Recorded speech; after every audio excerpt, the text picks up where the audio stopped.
창세기 20장 1절에서 18절까지의 말씀입니다. 아브라함이 거기서 네게브 땅으로 옮겨가 가데스와 술 사이 그랄에 거류하며 그의 아내 사라를 자기 누이라 하였으므로 그러나 아비멜렉이 사람을 보내어 사라를 데려갔더니 그 밤에 하나님이 아비멜렉에게 현몽하시고 그에게 이르시되 내가 데려간 이 여인으로 말미암아 내가 죽으리니 그는 남편이 있는 여자임이라. 아비멜렉이 그 여인을 가까이 하지 아니하였으므로 그가 대답하되 주여 주께서 의로운 백성도 멸하시나이까. 그가 나에게 이는 내 누이라고 하지 아니하였나이까. 그 여인도 그는 내 오라비라 하였사오니 나는 온전한 마음과 깨끗한 손으로 이렇게 하였나이다. 하나님의 꿈에 또 그에게 이르시되 내가 온전한 마음으로 이렇게 한 줄을 나도 알았으므로 너를 막아 내게 범죄하지 아니하게 하였나니 여인에게 가까이 하지 못하게 함이 이 때문이니라. 이제 그 사람의 아내를 돌려보내라. 그는 선지자라. 그가 너를 위하여 기도하리니 내가 살려니와 내가 돌려보내지 아니하면 너와 내게 속한 자가 다 반드시 죽을 줄 알지니라. 아비멜렉이 그날 아침에 일찍 일어나 모든 종들을 불러 그 모든 일을 말하여 들려주니 그들이 심히 두려워하였더라. 아비멜렉이 아브라함을 불러서 그에게 이르되 내가 어찌하여 우리에게 이렇게 하느냐. 내가 무슨 죄를 내게 범하였기에 내가 나와 내 나라가 큰 죄에 빠질 뻔하게 하였느냐. 내가 합당하지 아니한 일을 내게 행하였도다 하고 아비멜렉이 또 아브라함에게 이르되 내가 무슨 뜻으로 이렇게 하였느냐. 아브라함이 이르되 이곳에서는 하나님을 두려워함이 없으니 내 아내로 말미암아 사람들이 나를 죽일까 생각하였음이요 또 그는 정말로 나의 이복누이로서 내 아내가 되었음이니라. 하나님이 나를 내 아버지의 집을 떠나 두루 다니게 하실 때에 내가 아내에게 말하기를 이후로 우리의 가는 곳마다 그대는 나를 그대의 오라비라 하라. 이것이 그대가 내게 베풀 은혜라 하였었노라. 아비멜렉이 양과 소와 종들을 이끌어 아브라함에게 주고 그의 아내 사라도 그에게 돌려보내고 아브라함에게 이르되 내 땅이 내 앞에 있으니 내가 보기에 좋은 데로 거주하라 하고 사라에게 이르되 내가 은 1000개를 내 오라비에게 주어서 그것으로 너와 함께한 여러 사람 앞에서 내 수치를 가리게 하였느니 내 일이 다 해결되었느니라. 아브라함이 하나님께 기도하며 하나님이 아비멜렉과 그의 아내와 여정을 치료하사 출산하게 하셨으니 여호와께서 이 왕의 아브라함의 아내 사라의 일로 아비멜렉의 집의 모든 태를 닫으셨음이더라. 소돔과 고모라 멸망 사건 이후 아브라함 일행은 그랄 땅에 거하게 되었습니다. 그런데 이번에도 아브라함이 아내 사레를 누이라고 해서 그랄 아비멜렉이 아내 사레를 데려가게 됩니다. 애굽에서 이런 상황을 당하고도 아브라함은 또다시 반복해서 잘못을 저지르게 된 것입니다. 당시 애굽에서 잡혀갔던 사라를 하나님이 이제 개입하셔서 구원해 주셨지 않습니까? 도대체 왜 또 이런 실수를 하나 싶은 생각이 듭니다. 거기다 이제는 아브라함이 아니라 이름도 아브라함, 열국의 아비가 되어 할례도 받았는데 말입니다. 왜 믿음을 가지고 담대하게 나아가지 못하는 것인지 한심한 생각이 듭니다.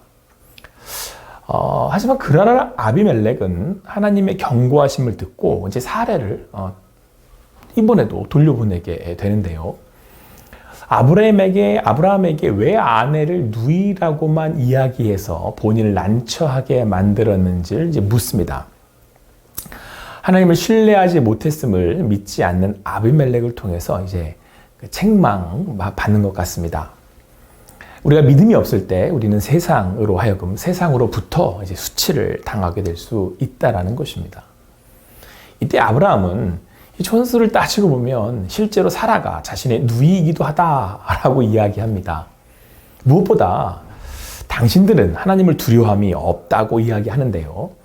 아비멜렉과 그 나라 사람들은 하나님을 모르기에 하나님을 두려워하지 않는다는 것입니다. 그러니 사라를 아내라고 하면 그녀를 빼앗기 위해서 아브라함과 일행을 해할 수 있었다는 말입니다. 결국 아브라함은 그들을 두려워한 나머지 아내를 그랄 아비멜렉에 보낼 수밖에 없었다라는 것이죠. 여러분, 여기서 우리가 아브라함을 탓하기 전에 우리의 모습을 좀 돌아보아야 합니다.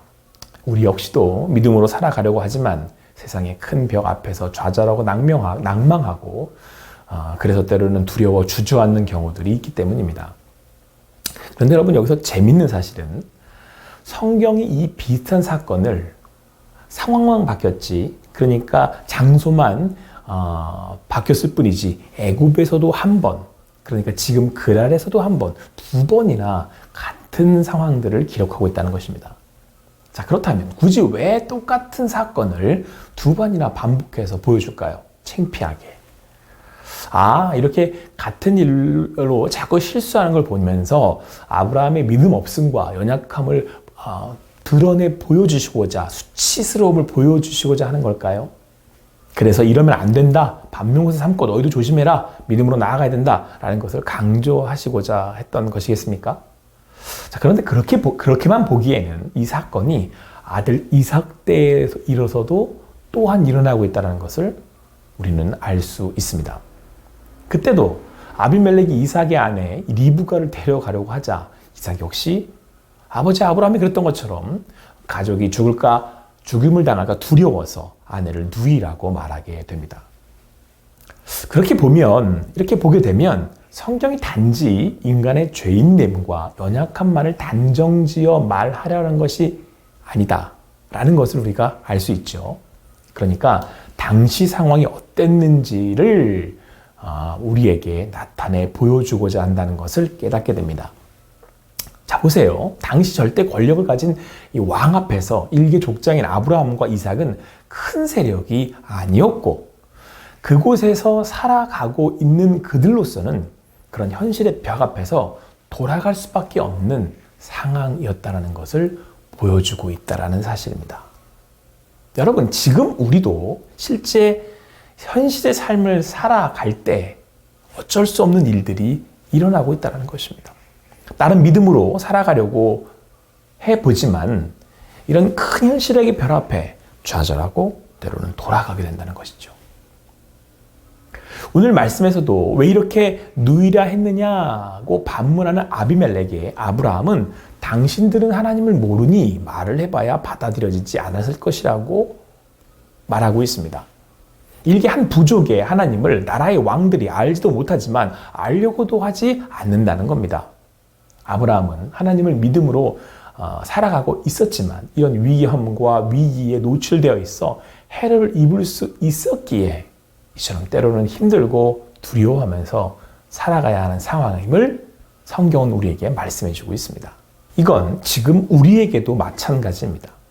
우린 이곳에서 믿음으로 살아갑니다. 믿음으로 살아가려고 하루하루 다짐하고 또 나아갑니다.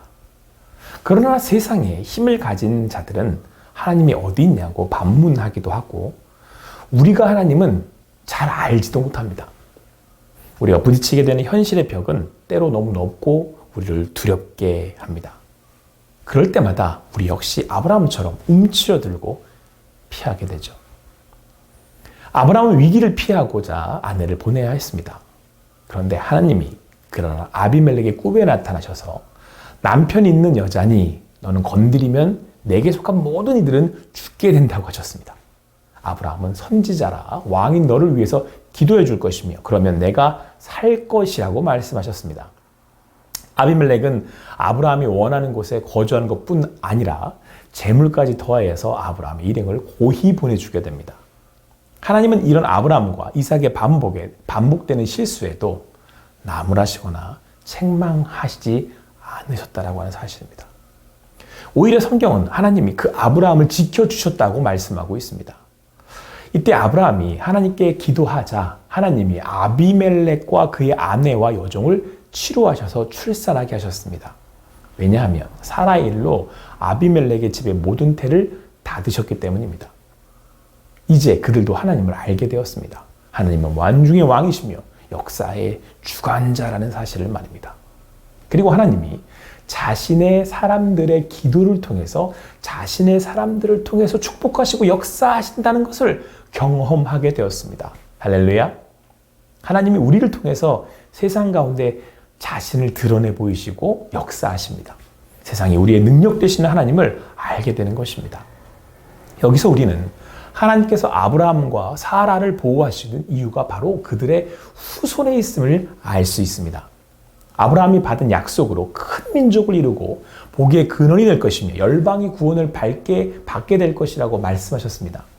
하나님은 아비멜렉으로 인해서 이 약속이 깨어지지 않도록 보호하신 것입니다. 아브라함에게 주신 약속은 훗날 메시아, 그러니까 왕으로 오시는 예수님을 말씀하고 있습니다. 예수님이 오시기 위해서 말씀을 주시고 준비하셔서 이 땅에 오셨던 것입니다.